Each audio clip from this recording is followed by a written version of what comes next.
Hi, everybody. It's time for another rant and rave. So I kind of get on this little soapbox about things, as you all know.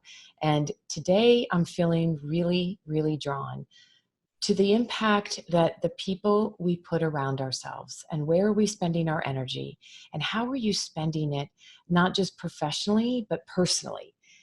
So let's talk about emotional vampires. Yep, I said it. Most of us think about it, but we never really acknowledge it.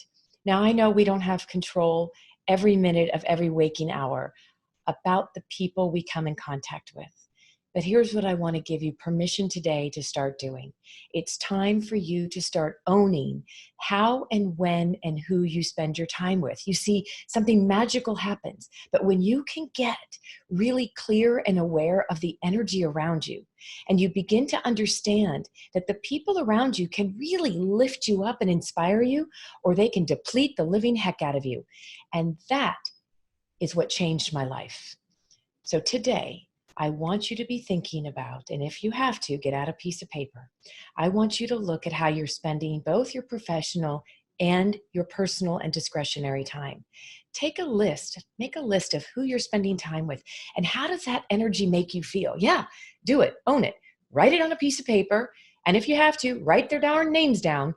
And then begin to say on a scale of 1 to 10, how does this person make you feel? 1 being, when you leave their presence, you feel totally drained and depleted and you're almost angry and icky. Do you really need to be around that person? And yes, caveat, sometimes because of the business we're in and the industry we're in or our teams and all of those dynamics, there are times that you might have to be around people that somewhat deplete you. But did you know you can actually own and set boundaries on the amount of time you spend? So today, I would like you to make a list and get clear who depletes you, and more importantly, who energizes you, who lifts you up, who empowers you, who inspires you. Who are the people that when you're around them, you come home and you're like, why am I in such a good mood? Because you see, there is a dynamic energy that happens in this world around the people we spend our time with. You can either lift people up or you can deplete them and destroy them. And it starts with the words that come out of our mouth to the energy and how we show up.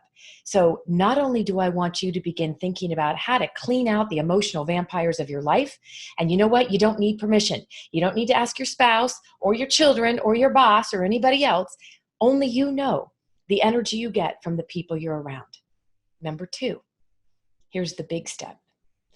Own and begin paying attention to how you are showing up.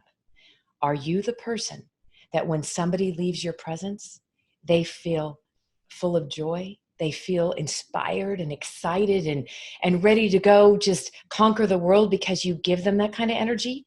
Or are you going to be honest with yourself? Are you so in a negative place right now and in such a woe is me about your world that you are actually showing up as an emotional vampire to others? That's just as important. Start owning how you're showing up to this world, because we only get this life is one gift we're given, and what you do with it and how you bring this to the world is your gift back. Have a really blessed day. Talk to you soon.